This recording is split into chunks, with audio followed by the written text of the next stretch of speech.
दोस्तों क्वेश्चन हमें दिया हुआ है, किसी आयत की चौड़ाई में 25% की कमी कर दी जाए तो उसका क्षेत्रफल समान रखने के लिए इसकी लंबाई को कितने प्रतिशत से बढ़ाना चाहिए।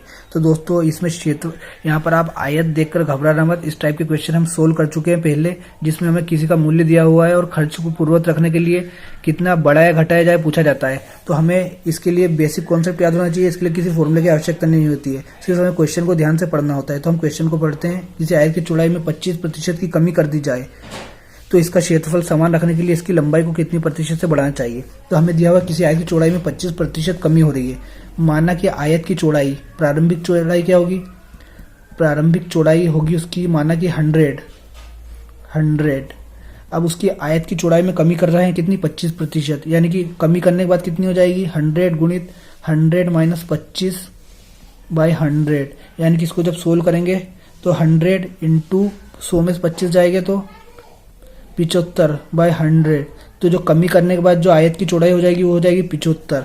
अब दोस्तों हमें यहाँ पर एक चौड़ाई दे रखी है 100 और कमी करने के बाद जो आ रही है वो 75। तो यहाँ पर अब हम सोल्व करेंगे बेसिक सा जो कॉन्सेप्ट हम हर जगह लगाते हैं वो है 100 माइनस 75। अब क्वेश्चन सेम वही उठता है, लोगों को यही कंफ्यूजन होती है कि डिवाइड हम 100 से करें या 75 से। तो हमें क्वेश्चन के अकॉर्डिंग चलना है। क्वेश्चन में क्या पूछा है, इसका क्षेत्रफल समान रखने के लिए इसकी लंबाई को कितने प्रतिशत से बढ़ाना चाहिए।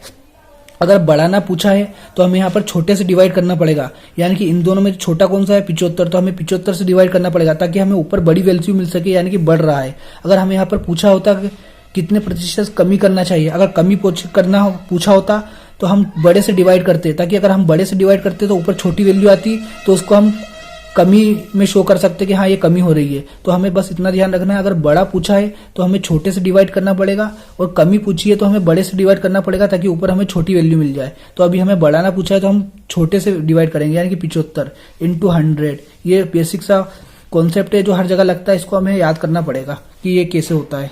तो 100 माइनस 75 ये करेंगे तो ये आ जाएगा 25/75 गुणित 100। 25 से कम 25 या 75, तो ये सोल्व करेंगे तो आ जाएगा 100/3, और इसको और सोल्व करेंगे तो ये आ जाएगा 33 सही 1/3%।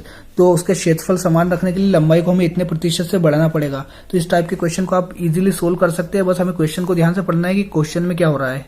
आई होप आपको वीडियो पसंद आया होगा। वीडियो पसंद आया तो वीडियो को लाइक करें, कमेंट करें, शेयर करें और चैनल को ज्यादा से ज्यादा सब्सक्राइब करें।